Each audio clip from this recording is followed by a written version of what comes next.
So about 10:15 this evening, a resident here in the neighborhood received a knock on the door. She opens the door. There was a victim suffering from gunshot wounds to the upper torso.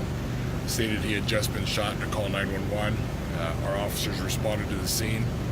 Once we responded here, we found that there was a vehicle into a house just up the road. There was a second victim inside the vehicle suffering from gunshot wounds. The first victim that was knocking on the door asking for help was transported to a local hospital where he remains in critical condition. The one in the vehicle has been pronounced deceased at the scene. So at this point we have a homicide investigation. Homicide detectives are en route to the scene right now. Initially they did not know where the scene was, where the initial shooting was, but it appears to be located at East Parkway and I've already forgotten. J? No, Forest.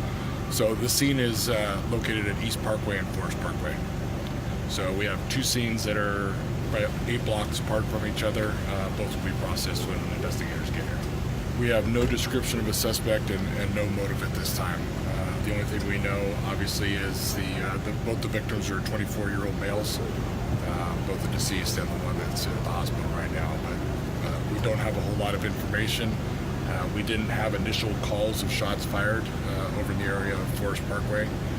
So we're going to kind of work backwards now to see if we can try to gather some evidence to figure out what happened. But we don't know exactly who the victims are yet and where they live, so we're at the very beginning stages.